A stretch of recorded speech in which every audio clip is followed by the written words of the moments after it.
안녕하세요. 할텐서울 복음방송 주안의 하나 4부 시작합니다. 주안의 하나 4부는 제리 브리지스의 책 크리스천이 꼭 이겨야 할 마음의 죄를 읽고 함께 나누는 책 읽는 그리스도인과 은혜의 설교, 성경의 인물들과 사건을 만나는 바이블 드라마가 준비되어 있습니다. 먼저 책 읽는 그리스도인으로 이어집니다.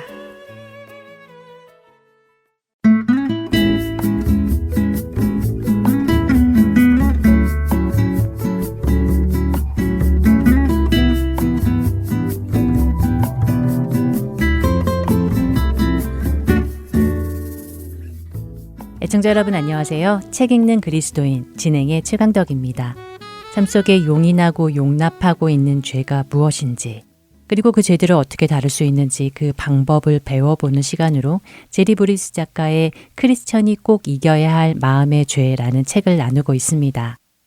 오늘이 이제 12번째 시간으로 마지막 시간인데요. 사실 우리 마음속에 숨겨져 있는 죄들을 대면하는 시간이 그리 달가운 시간은 아니었지만 동시에 그런 죄들을 보게 하시는 성령님의 도우심에 감사를 드리게 되기도 합니다. 그렇게 무심코 용납한 죄들은 반드시 우리 삶의 어떤 열매로든 나타날 것이기에 미리 그것을 알아보고 처리하는 것이 꼭 필요하기 때문이지요.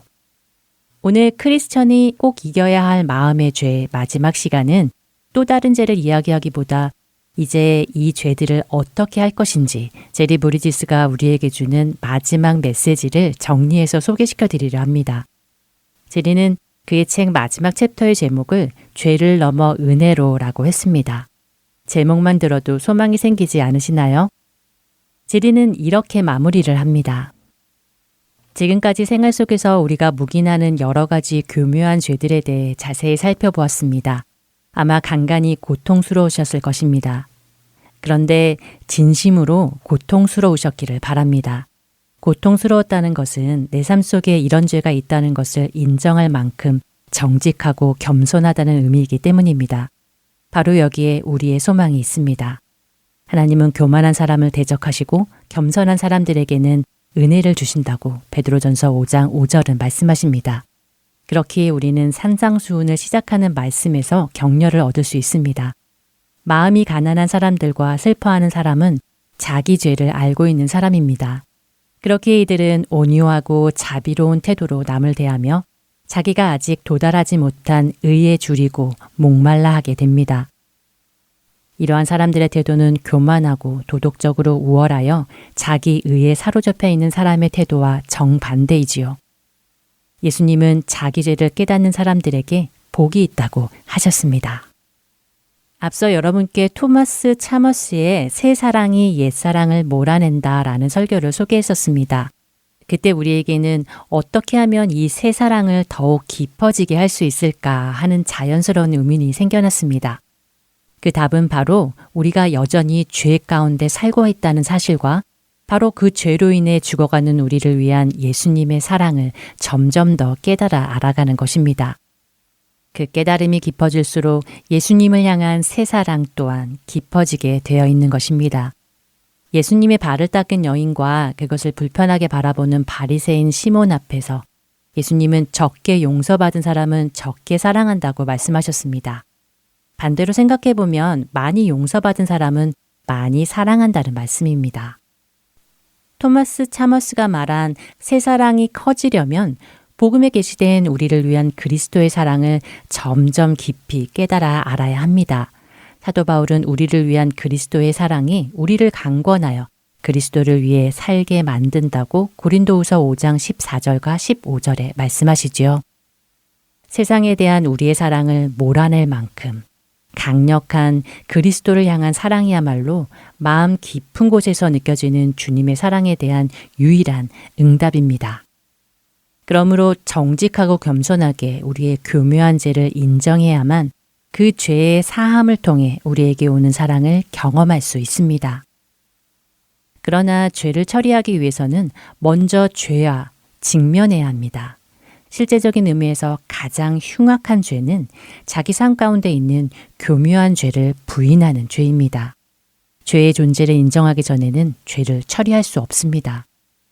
어떤 죄든 죄 문제를 해결하기 위한 첫 단계는 그 죄를 인정하고 그 죄를 대하는 자기 태도를 회개하는 것입니다. 그렇다고 해서 삶 속의 죄를 신속하게 몰아낼 수 있다는 말은 아닙니다. 우리의 육체는 그렇게 호락호락하지 않기 때문입니다. 바울의 말을 빌리자면 이 교묘한 죄들을 죽여야만 합니다. 우리에게는 죄 짓는 습관이 있습니다. 우리는 걸핏하면 걱정하고 제멋대로 행동하고 남을 비판하고 험담하고 경건치 못한 생각을 하는 습관을 키워왔습니다. 그러니 이제 여기서 어디로 가야 할까요? 저는 여러분이 하나님께 여러분 각자의 마음속에 제가 나열했던 죄들이 있지는 않은지 그 증거를 보여달라고 기도하시기를 바랍니다. 하나님께 여러분의 눈을 열어달라고 계속해서 기도하시기 바랍니다. 여러분의 삶 속에서 묵인해온 죄, 심지어 존재 자체를 부인해온 죄를 보게 해달라고 기도하시기 바랍니다. 죄를 해결하는 첫걸음으로 겸손하고 정직하게 죄를 고백하는 것 말고는 대안이 없습니다. 혹시 여러분 안에 교묘한 죄가 숨어 있는지 다른 사람에게 솔직한 평가를 부탁해 본 적이 있습니까? 없다면 이제라도 부탁해 보시기 바랍니다. 잠깐이라도 시간을 내서 배우자나 형제 자매, 친한 친구와 마주 앉으시기 바랍니다. 그리고 솔직하게 평가해 달라고 부탁하십시오. 솔직한 그들의 평가에 스스로 변호하지도 않을 것이며 이의를 제기하지도 않겠다고 그들 앞에 먼저 다짐하십시오. 그들이 여러분을 믿고 평가를 하기 시작할 때 어떠한 대꾸도 하지 말고 그냥 듣기만 하십시오. 이 책에 있는 죄의 목록들을 하나하나 평가하도록 하며 평점을 매겨달라고 하십시오. 전혀 문제 없음, 가끔 문제 있음, 자주 문제 있음, 그리고 삶의 특징이 되어버렸음. 그렇게 4단계로 평가하도록 부탁하십시오. 설령 그들의 평가에 동의가 되지 않는다 할지라도 겸손히 여러분의 마음에 새기십시오. 하나님께서 그들의 평가를 이용하여 내가 부인해온 죄에 대해 눈을 열어주실 수도 있습니다. 여러분이 죄를 깨달았다면 언제나 복음 안에서 죄를 해결해야 함을 기억하십시오. 우리의 점진적인 성화, 즉 죄를 벗고 예수님의 형상을 입는 것은 2개의 기초석 위에서 이루어지는 것을 기억하십시오. 2개의 기초석 중 하나는 예수님의 의이며 다른 하나는 성령의 능력입니다.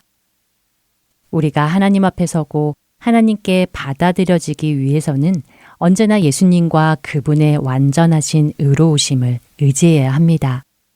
그리고 삶 속에 있는 죄를 처리할 수 있게 해주시고 성령의 열매를 맺게 해주시는 성령님께 늘 의지하십시오. 마지막으로 다시 한번 베드로전서 5장 5절의 말씀을 반복하여 전해드립니다. 하나님은 교만한 자를 대적하시되 겸손한 자들에게는 은혜를 주시느니라. 제리는 이렇게 그의 책을 마무리합니다. 어떠신가요, 여러분? 여러분의 죄의 문제를 해결하고 하나님 앞에 깨끗하게 서고 싶은 마음이 들지 않으시나요? 늘 우리를 떳떳하지 못하게 내려 누르는 그 찝찝함에서 벗어나고 싶은 생각이 들지 않으시는지요? 저는 그렇습니다. 그래서 제리의 권면대로 오늘부터 저의 죄들을 보도록 기도하며 겸손히 그것을 인정하고 주님의 의와 능력을 통해 씻음받고 깨끗한 사람이 되려 합니다. 쉽지 않은 길이겠지만 반드시 해야 할 일이기에 여러분도 반드시 하시기를 기도드립니다. 그리고 하나님께서 여러분과 저에게 힘을 주시고 은혜를 주시기를 기도합니다. 승리하시는 여러분 되시기 바라며 책 읽는 그리스도인 제리 브리지스의 크리스천이 꼭 이겨야 할 마음의 죄 편을 마칩니다. 안녕히 계세요.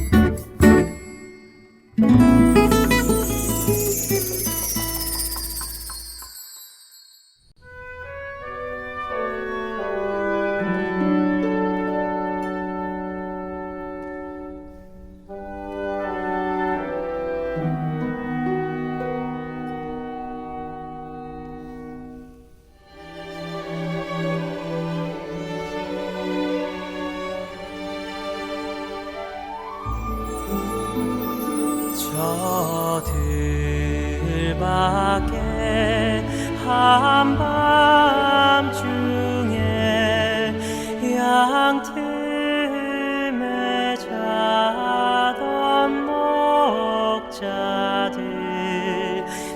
천사들이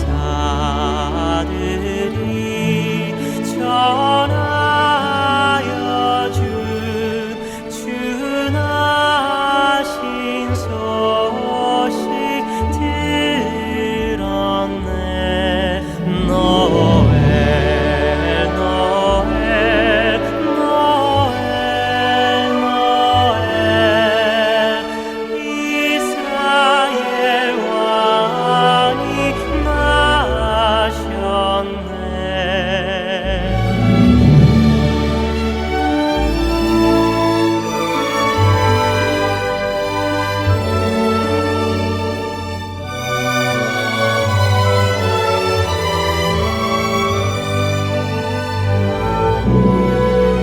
노엘 노엘 노엘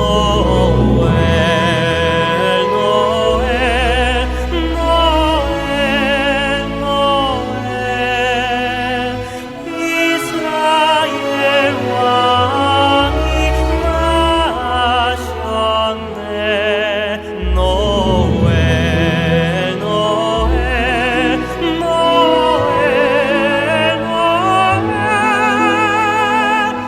이스라엘 왕이 나셨네.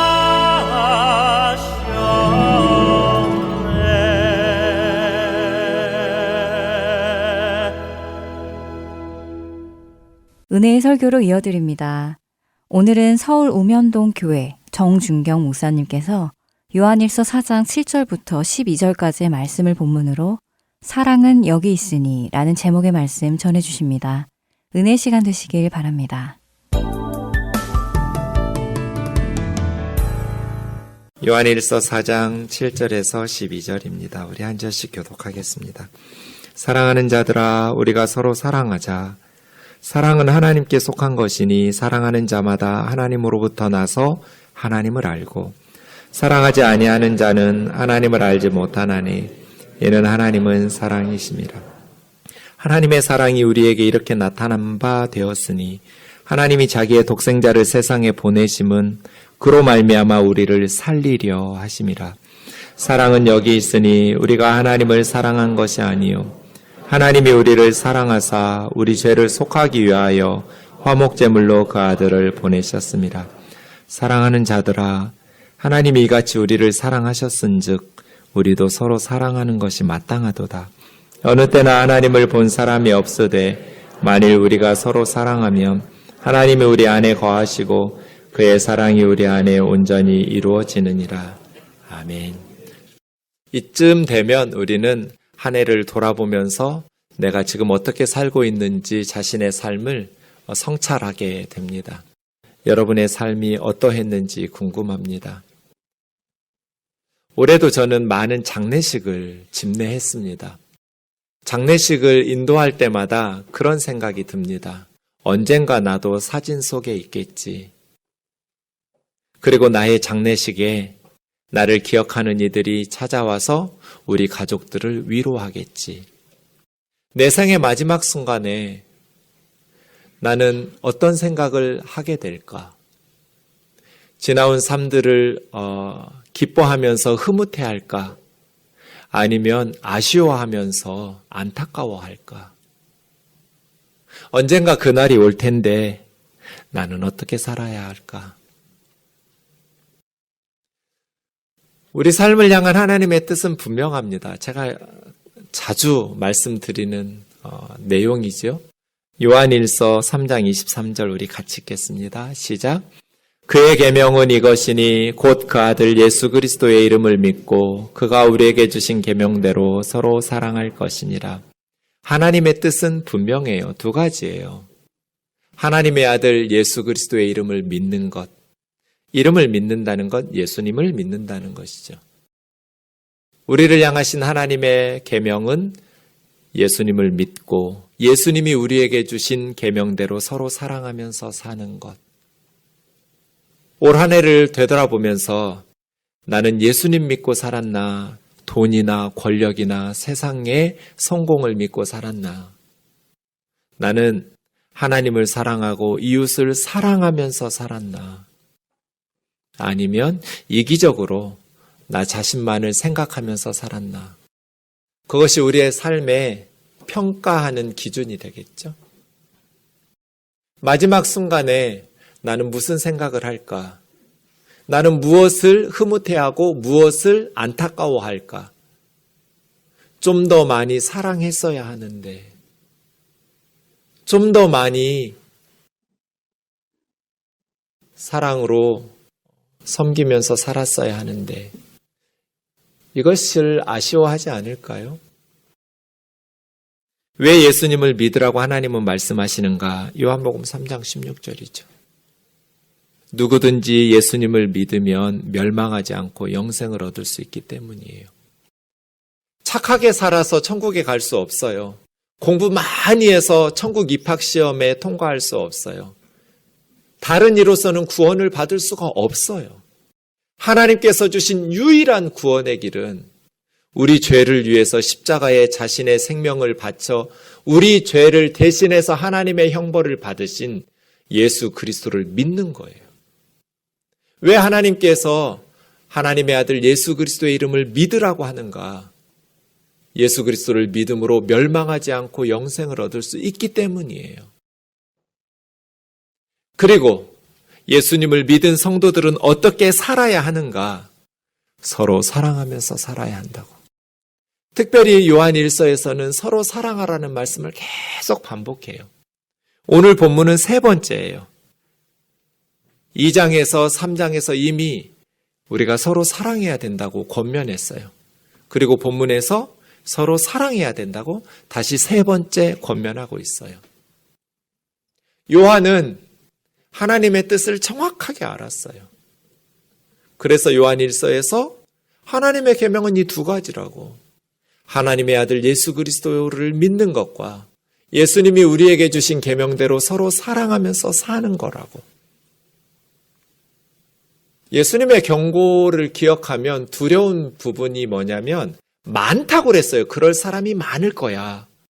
그날에 많은 사람이 예수님에게 와서 주여 주여 우리가 주의 이름으로 선지자 노릇하고 주의 이름으로 귀신을 쫓아내고 많은 권능을 행하지 않았습니까? 그날에 많은 사람이 예수님의 이름으로 선지자 노릇했다는 건 말씀 전했다는 거잖아요. 예수님의 이름으로 나사렛 예수의 이름으로 귀신도 쫓아내고 많은 병자들도 고치고 많은 권능들을 행했어요. 열심히 예수님 믿은 거예요. 그런데 주님은 나는 너를 모른다. 불법을 행하는 자들아 내게서 떠나라. 바깥 어두운 데로 내쫓아라. 천국에 들어갈 수 없다는 거잖아요. 어떻게 이런 일이 있을 수 있을까요? 예수님의 이름으로 말씀을 전하고 예수님의 이름으로 귀신도 쫓아내고 많은 병자들을 고치면서 권능을 행했는데 나 예수님 안다고 내가 아무개 목사라고 주님은 나 너 모르는데 나 너 모르는 사람이야. 너는 나를 알지 모르겠지만 나는 너를 몰라. 불법을 행하는 자들아. 예수님의 법이 뭔데요? 사랑하라는 거잖아요. 내가 너희를 사랑한 것처럼 너희가 서로를 사랑해라. 이것이 나의 계명이다. 왜 그날에 많은 사람이 천국문 앞에서 쫓겨날까요? 예수님을 믿는다고 하고 설교도 하고 말씀도 전하고 선지자 노릇도 하고 많은 사역들을 했지만 사랑하면서 살지 않은 거예요. 불법을 행하는 자들아 내게서 떠나라. 나는 너희를 모른다. 사랑하는 것. 그것이 주님의 계명이고 주님이 우리에게 주신 삶의 방식이죠. 본문은 왜 사랑해야 하는지를 세 가지로 설명하고 있습니다. 왜 우리가 사랑하면서 살아야 되는가?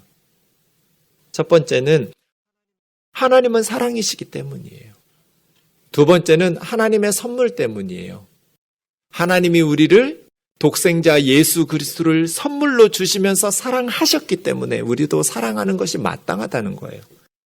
세 번째는 하나님의 임재 때문이에요. 우리가 서로 사랑할 때 하나님이 우리 안에 거하시기 때문에. 그리고 그 하나님의 사랑이 우리 안에서 온전해지기 때문에. 이렇게 세 가지로 설명합니다. 왜 그리스도인들은 서로를 사랑하면서 살아야 하는가? 하나님은 사랑이시기 때문에 하나님의 성품, 하나님이 독생자 예수 그리스도를 우리를 위해 내어주시면서 우리를 사랑하셨기 때문에 하나님의 선물, 우리가 서로 사랑할 때 하나님께서 우리 가운데 거하시고 하나님의 사랑을 온전하게 하시기 때문에 하나님의 임재 때문이에요. 우선 첫 번째 7절, 8절 같이 읽겠습니다. 시작. 사랑하는 자들아 우리가 서로 사랑하자. 사랑은 하나님께 속한 것이니 사랑하는 자마다 하나님으로부터 나서 하나님을 알고 사랑하지 아니하는 자는 하나님을 알지 못하나니 이는 하나님은 사랑이심이라. 왜 우리가 서로 사랑해야 되는가? 하나님은 사랑이시기 때문이에요. 하나님의 성품 때문이에요. 그런데 하나님께로부터 태어나서 하나님을 안다고 말하면서 사랑하면서 살지 않는 사람은 거짓말이에요.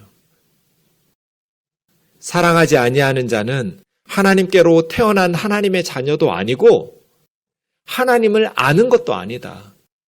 하나님을 안다라는 것은 단순히 지식만이 아니라 하나님과 사랑의 사귐을 나누면서 살아간다는 것인데 하나님과 사랑의 사귐을 나누면서 살아가는 사람이 하나님을 닮아가겠죠. 그런데 사랑하지 않으면서 산다라는 건 이건 불가능한 일이에요. 사랑은 하나님께 속한 거예요. 미움과 증오는 사탄에게 속한 거예요. 우리가 사랑 한 가지를 할 때마다 하나님의 일을 돕고 하나님의 일을 더 풍성하게 늘려가요. 우리가 미워하는 행동과 말을 할 때마다 사탄의 일이 잘 되도록 사탄을 도와줘요. 우리는 우리의 삶을 통해서 하나님의 역사를 더 풍성하게 늘려갈 수도 있고 사탄의 역사를 이 세상 가운데 더 확대시키면서 늘려갈 수도 있어요. 하나님은 사랑으로 행하지 않는 게 하나도 없어요. 우리가 하나님에게서 태어났고 하나님을 안다고 말해요. 그런데 사랑하면서 살지를 않아요. 닮은 데가 없는데 무슨 하나님의 자녀라는 거예요? 닮지를 않았는데? 내가 하나님의 아들이고 하나님의 딸이라고 말하려면 아빠를 닮아야죠. 왜 우리가 서로 사랑하면서 살아가야 되는가? 하나님은 사랑이시기 때문이에요. 그리고 우리는 하나님의 자녀이기 때문이에요. 자녀들은 부모를 닮잖아요. 주의 이름으로 선지자 노릇하고 주의 이름으로 귀신을 쫓아내고 주의 이름으로 많은 권능을 행하지 않았습니까? 다 할 수 있어요. 사랑 없이도 얼마든지 할 수 있어요. 내 몸을 불사르게 내어줄 수도 있고 내가 가진 전 재산으로 구제할 수도 있어요. 그러나 사랑이 없으면 소리나는 꽹과리 소리하고 똑같아요. 아무 유익이 없어요. 아무것도 아니에요. 사랑으로 행하지 않는 것은 하나님의 방식이 아니에요. 많은 업적을 남길 수 있어요. 남들이 부러워하는 것들을 누릴 수도 있어요. 하나님의 이름을 덕지덕지 갖다 붙일 수도 있어요. 그런데 나는 너를 모른다고 주님으로부터 쫓겨날 수도 있어요. 사랑으로 행하지 않는 모든 것은 유익이 없어요. 두 번째, 왜 우리는 서로 사랑하면서 살아가야 되는가? 하나님의 선물 때문이에요. 하나님의 사랑은 말로만 행하는 어떤 추상적인 교리가 아니에요. 구체적인 역사적 선물로 나타났어요. 그것이 예수 그리스도죠. 9절과 10절 읽겠습니다. 시작. 하나님의 사랑이 우리에게 이렇게 나타난 바 되었으니 하나님이 자기의 독생자를 세상에 보내심은 그로 말미암아 우리를 살리려 하심이라. 사랑은 여기 있으니 우리가 하나님을 사랑한 것이 아니요 하나님이 우리를 사랑하사 우리 죄를 속하기 위하여 화목제물로 그 아들을 보내셨습니다. 그래서 우리가 서로 사랑해야 돼요. 하나님의 사랑이 그냥 말로 나타난 게 아니에요. 요한일서 3장 18절 진짜 사랑은 말과 혀로 하는 게 아니라 행함과 진실함으로 하거든요. 하나님의 사랑도 똑같아요. 하나님의 사랑이 말과 혀로만 사랑해가 아니에요. 하나님이 우리를 사랑하셨어요. 그래서 독생자 예수 그리스도를 보내어 주셨어요. 다시 9절 보세요. 하나님의 사랑이 우리에게 이렇게 나타난 바 되었으니 하나님이 자기의 독생자를 세상에 보내심은 그게 성탄절이잖아요. 주님이 세상에 오신 것을 기념하는 오늘 성탄의 의미가 뭐예요? 하나님이 자기의 독생자, 유일하시고 절대적인 의미에서 아들인 하나님의 아들 예수 그리스도를 세상에 보내신 것은 그로 말미암아 우리를 살리려 하심이라. 예수님이 없었으면 우리는 죽었다는 거잖아요. 죽은 우리를, 죽어가는 것도 아니에요. 그냥 죽었어요. 하나님으로부터 분리되었으니까 죽은 거예요. 죽은 우리를 다시 살리려고. 죄와 허물로 죽었던 우리를 다시 살리시려고 독생자 예수 그리스도를 보내주신 거잖아요. 사랑은 여기 있으니. 이게 사랑이에요. 우리가 하나님을 사랑한 것이 아니라 하나님이 우리를 사랑하셨고 우리 죄를 속하기 위해서, 용서하기 위해서 그의 독생자 예수 그리스도를 화목제물로 십자가에 벌거벗겨 죽인 거잖아요. 우리의 모든 죄를 예수님에게 덮어 씌우고 하나님의 진노를 쏟아 부으신 거잖아요. 로마서 5장 7절 8절 의로운 사람을 위해서 대신 죽는 사람 거의 없어요. 쉽지 않아요. 착한 사람을 위해서 용감히 죽어주는 사람 거의 없어요. 그런데 우리는 의로운 삶도 아니고 착하고 선한 사람들도 아니에요. 죄인 되었을 때 그리스도께서 우리를 위하여 죽으심으로 하나님께서 우리에게 대한 자기의 사랑을 확증하셨느니라. 하나님의 사랑이 의심되면 십자가를 바라보세요. 그리고 십자가에서 무슨 음성이 들리는지 귀 기울여 들어보세요. 내가 너 이만큼 사랑해. 하나님의 음성 아니에요? 나는 너를 이만큼 사랑해. 아무개야, 내가 너 이만큼 사랑해. 네가 의로워서가 아니야. 네가 착하게 살아서가 아니야. 너가 죄인인 줄 알아. 하지만 나는 너를 위해서 내 아들을 십자가에 아낌없이 내어준다. 하나님의 우리를 향한 자기의 사랑을 십자가에서 확증하셨어요. 사탄은 끊임없이 하나님과 우리 사이를 이간질시켜요. 네가 이런데도 하나님이 널 사랑하겠니? 내가 너를 사랑한다고? 하나님이 너를 사랑한다고? 이 지경인데 끊임없이 하나님과 우리의 사랑을 이간질시켜요. 그런데 하나님은 한 번도 우리를 사랑하시지 않은 적이 없어요. 하나님은 사랑이에요. 여러분, 성탄절에 어떤 장면이 떠오르세요? 크리스마스 하면 무엇부터 생각나세요? 저에게는 성탄절 하면 그 말씀이 제일 먼저 떠올라요. 구유에 누워있는 아기 예수님. 긴 헝겊을 강보라고 그래요. 긴 헝겊에 돌돌돌돌 말아서 짐승들의 먹이를 담아두는 밥통에다가 구유에다가 아기 예수님을 누워놓았어요. 그리고 이것이 메시아로 태어난 아기 예수님이라는 표적이라고. 구유에 짐승들이 먹는 먹이통에 누워 계신 예수님. 무슨 뜻이에요? 나를 먹어라. 나는 하늘에서 내려온 살아있는 떡이니 사람이 이 떡을 먹으면 영생하리라. 내가 줄 떡은 곧 세상의 생명을 위한 내 살이니라 하시니라. 이게 성탄의 의미잖아요. 왜 하필이면 밥통에 누워요? 왜 먹이통에 누워 계셔요? 나를 먹으라는 거잖아요. 예수님을 먹어야 우리가 살아요. 예수님을 먹어야 영생을 얻을 수 있어요. 나는 하늘에서 내려온 생명의 떡이다. 나를 먹는 자마다 영생을 얻을 것이다. 세상 사람들의 생명을 위해서 나는 내 살을, 내 몸을 준다는 거잖아요. 어떻게 우리가 예수님을 먹을 수 있어요? 믿으면 돼요.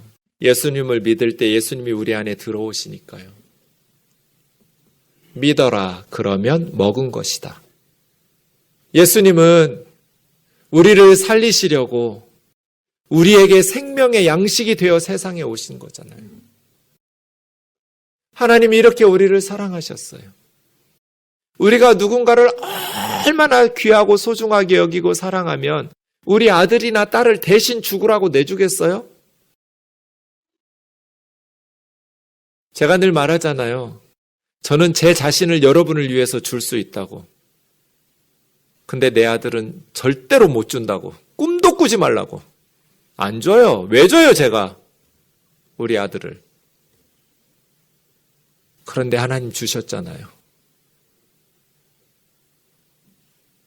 우리는 그 하나님의 사랑을 받았잖아요.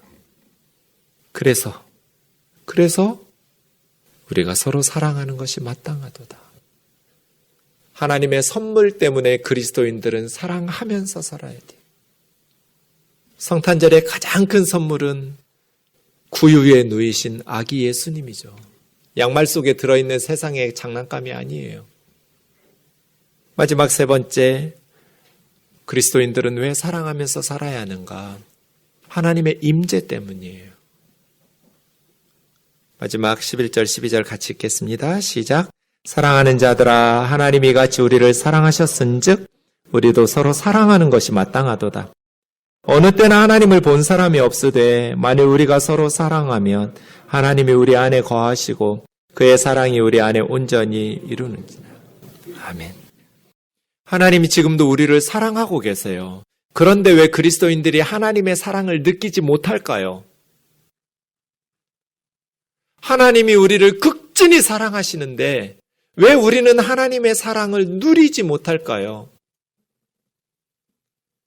우리가 사랑하지 않기 때문이에요. 우리가 다른 자매 형제들을 서로 사랑하면 하나님이 우리 안에 거하시는 것을 스스로 드러내셔요.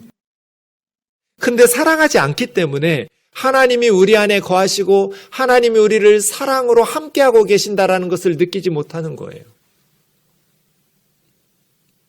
하나님의 사랑이 우리 안에서 온전히 이루어지려면 우리가 서로 사랑해야 돼요.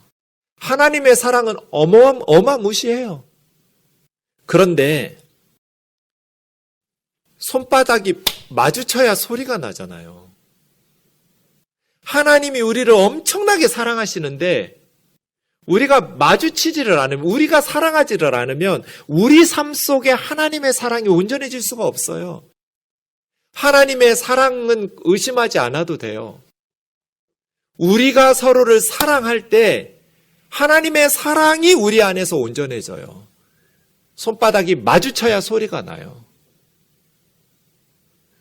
그런데 우리가 사랑하지 않으면 하나님의 사랑이 우리 안에서 온전해질 수가 없어요. 드러나지를 않아요. 보이지 아니하시는 하나님의 사랑이 우리 속에서 드러나도록, 우리가 누릴 수 있도록 하려면 우리가 서로를 사랑하면 돼요. 하나님의 사랑은 성도들의 사랑 속에서 완성돼요. 그래서 우리의 사랑은, 하나님의 사랑은 추상적인 게 아니에요. 구체적인 삶의 현장에서 드러나고 확인되고 경험되어지는 사랑이에요. 우리가 서로를 그렇게 사랑하면이에요. 그래서 디모데전서 1장 17절에 하나님 보이지 않는 분이에요. 그런데 우리가 서로 사랑하면 하나님이 드러나게 돼요. 아, 성경에 계시던 하나님이 이런 분이셨구나 라고 체험하게 돼요. 하나님은 살아계시는구나 하고 체험하게 돼요. 요한복음 13장에서 예수님은 너희가 서로 사랑하면 세상 사람들이 너희가 나의 제자인 줄 알게 될 거라고 말씀하셨어요. 예수 공동체의 특징은 사랑하는 거였어요. 초대교회는 십자가 종탑이 있는 예배당 건물 없었어요. 300년 이상 동안 로마 제국 하에 지하 동굴이나 가정에서 예배드렸지 이런 십자가 탑이 있는 예배당 건물이 따로 없었어요. 그러니 세상 사람들이 성경 찬송도 없었어요. 그 시절에는 성경이 너무 비쌌어요. 집집마다 성경이 없었어요. 그러니 성경 찬송 들고 예배당에 다니는 것을 보면서 저 사람 예수 믿는 사람 크리스찬이다 이렇게 알 수는 없었어요. 뭘 보고 저 사람은 예수 믿는 사람이구나 크리스찬이구나 뭘 보고 알 수 있었을까요? 서로 사랑하는 모습을 보면서 아, 저 사람 그리스도인인가? 아, 그리스도인 맞네. 이렇게 된다는 거예요. 유대인들은 이방인들을 지옥의 땔감이라고 여겼어요. 그냥 하나님의 저주의 대상일 뿐이에요. 자기들이 사랑하면서 가까이 할 대상이 아니에요. 같이 밥도 안 먹어요.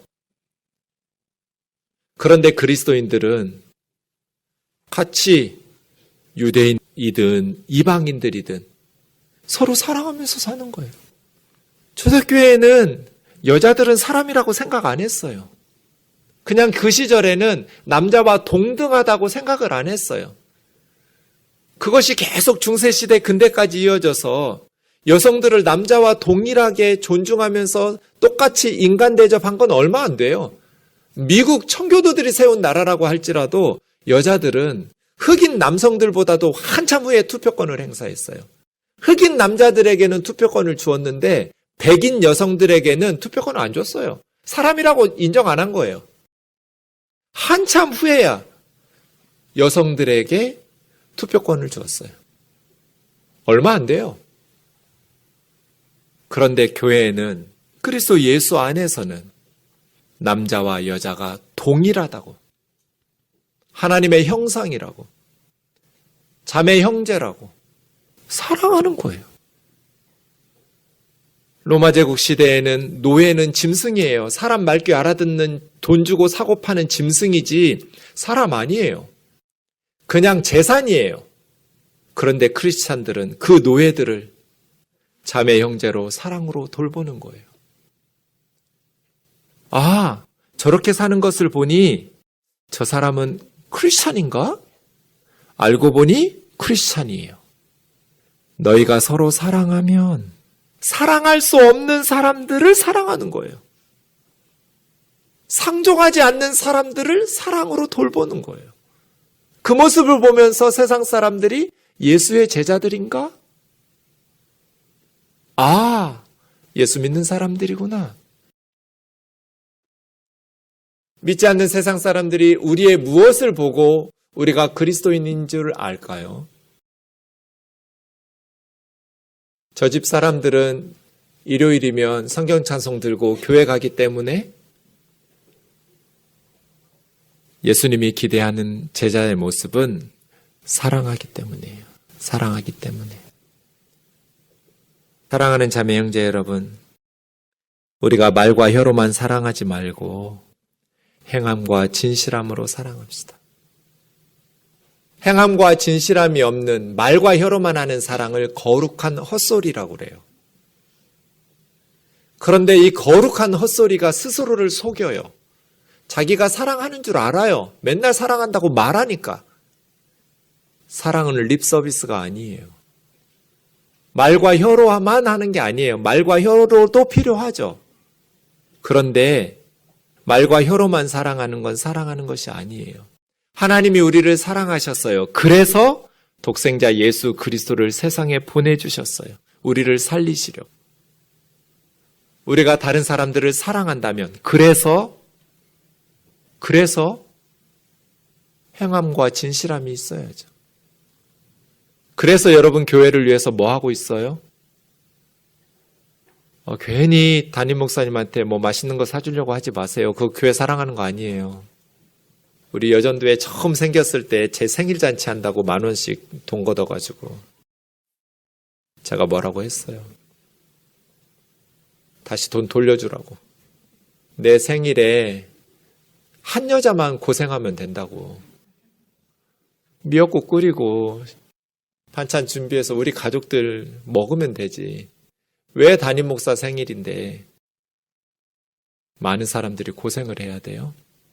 하지 말라는 게 아니라 하는데 저한테 하지 말고 우리 교회에 혼자 사는 할머니 생일 챙겨주라고. 혼자 사는 할아버지 생신 챙겨주라고. 아내가 있는 담임 목사 말고요.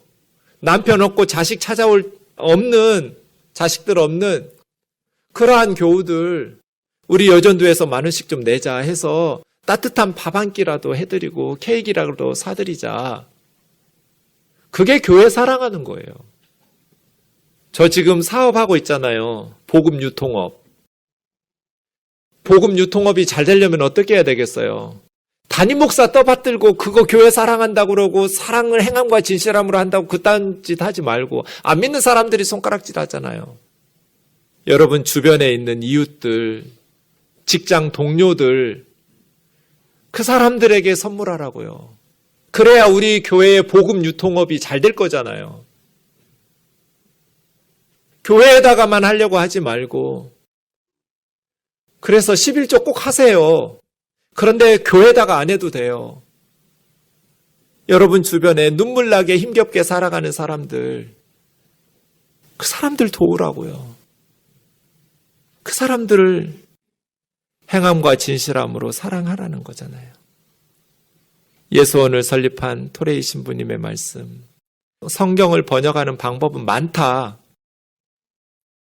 그러나 가장 위대한 성경 번역은 내 삶으로 성경을 번역하는 것이다. 저와 여러분의 한 해의 삶이 우리 아이들의 눈앞에 어떤 성경 번역으로 나타났을까요? 믿지 않는 사람들과 함께 어울려 살아가는 직장에서, 학교에서, 세상에서 그들은 우리의 삶을 보면서 어떤 성경을 읽고 있을까요?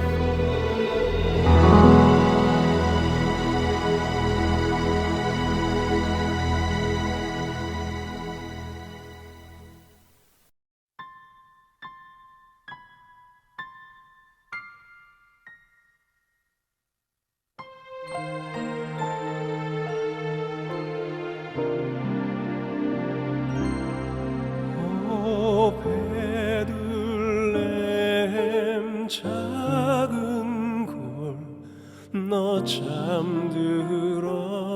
잠들었느냐 별들만 높이 빛나고 잠잠히 있으니 저 놀라운 빛 지금 캄캄한 이 밤에 온 하늘 두루 비춘 줄 너 어찌 모르나.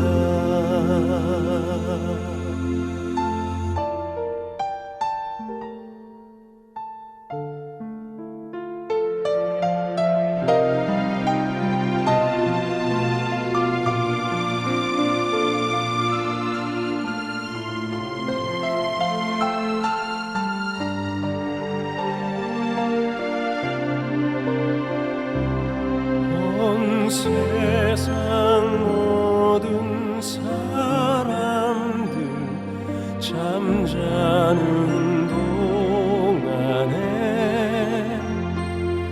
평화의 왕이 세상에 탄생하셨도다. 저 새벽별이 홀로 그 일을 아는 듯 밤새껏 귀한 그 일을 말없이 지켰네. 밤새껏 귀한 그 일을 말없이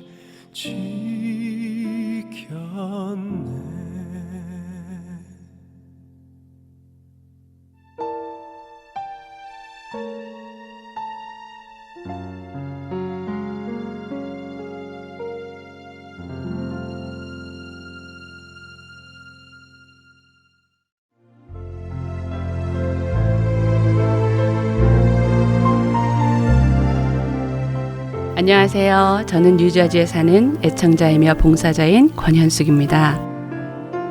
하나님께서 저를 하나님의 훈련 과정에 넣으시고 연단하실 때, 제가 인생의 어두운 터널을 힘겹게 눈물로 걷고 있을 때, 하나님께서는 복음 방송을 통해 하나님의 뜻을 말씀해 주셨고 위로해 주셨고 저를 다시 일으키셨습니다. 이 귀한 복음 전파 사역은 누군가의 기도와 후원 그리고 봉사로 이루어집니다. 저도 이제는 그 누군가가 되고 싶습니다. 기도와 후원 그리고 봉사로 이루어지는 복음 방송 사역에 동참하시고 싶으신 분은 전화번호 602-866-8999로 연락 주시기 바랍니다.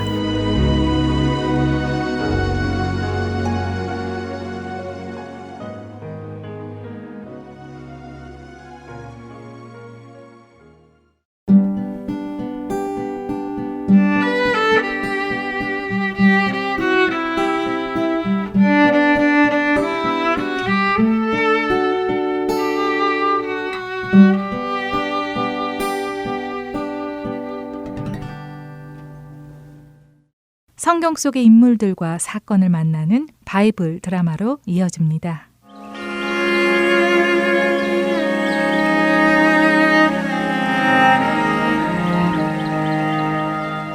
애청자 여러분 안녕하세요. 바이블 드라마 사무엘편 진행의 박영규입니다.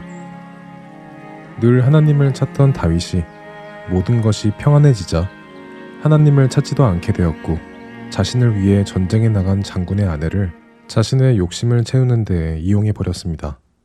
그렇게 다윗이 자신 수하에 있던 우리야 장군의 아내 밧세바를 욕보인 후 시간이 지났습니다. 밧세바는 자신이 다윗의 아기를 임신한 것을 알게 되었지요. 자신의 생리가 멈추었기 때문입니다. 밧세바는 자신의 임신 소식을 사람을 보내 다윗에게 알렸습니다. 다윗 왕이시여. 오, 대신 무슨 일이시오? 우리아의 아내 밧세바가 왕께 전할 말씀이 있다며 하인을 보내왔습니다. 오, 우리아의 아내 밧세바가? 그래, 들여 보내시오. 그리고 다른 사람들은 모두 잠시 나가 계시오.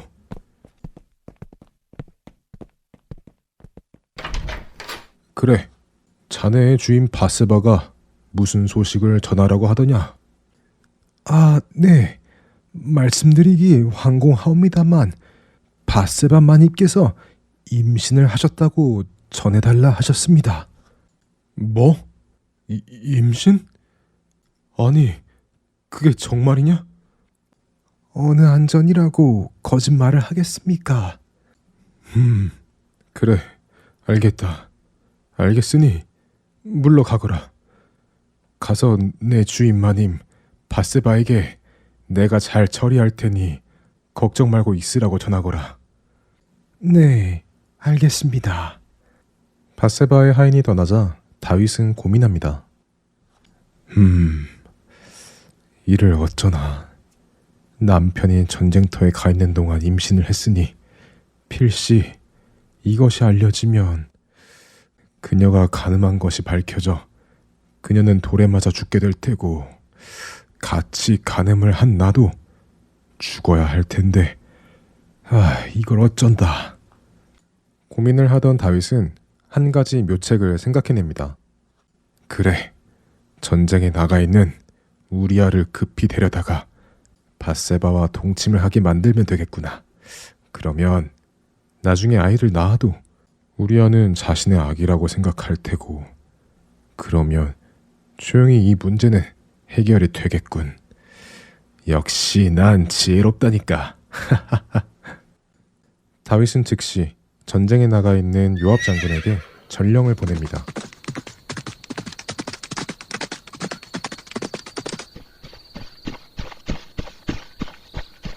요압 장군님, 요압 장군님. 무슨 일이냐? 다윗 왕께서 장군님께 보내시는 전갈을 가지고 왔습니다. 전갈? 왕께서 무슨 말씀을 하시더냐?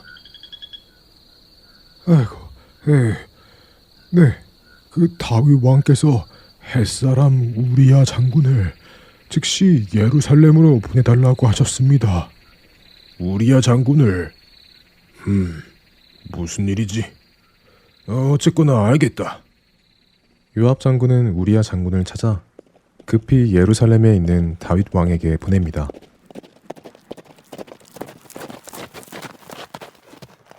다윗 왕이시여, 부르셨습니까? 왕의 호출을 받고 단숨에 왔습니다. 오, 우리야 장군, 수고가 많죠.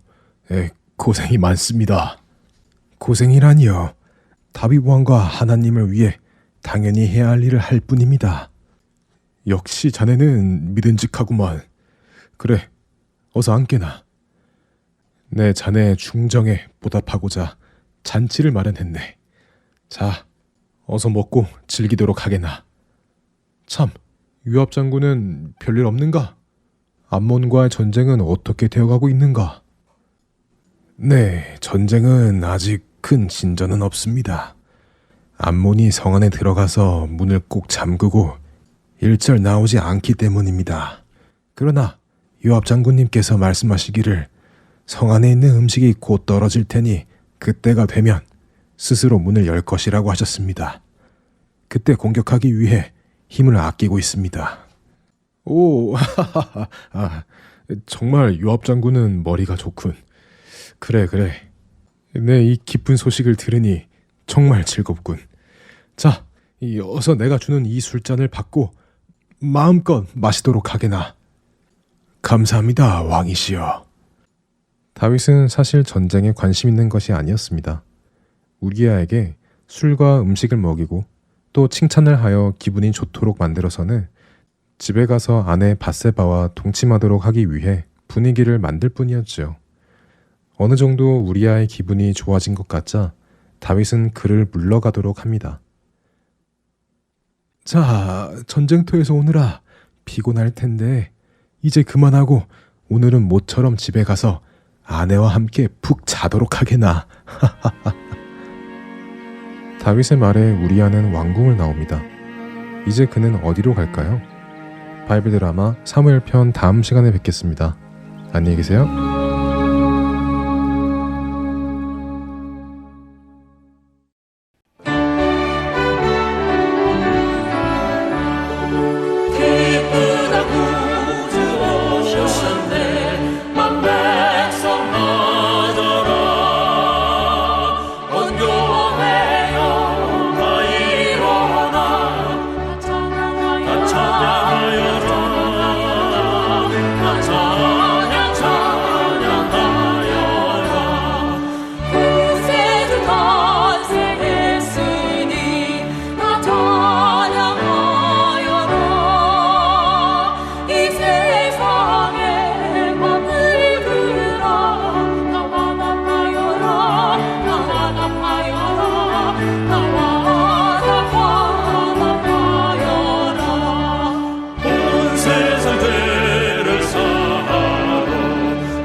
주안의 하나 4부 준비된 순서는 여기까지입니다. 언제나 주 안에서 충만한 은혜와 평강을 누리시길 소망하며 오늘은 여기서 마치겠습니다. 다음 시간까지 안녕히 계세요. 고맙습니다.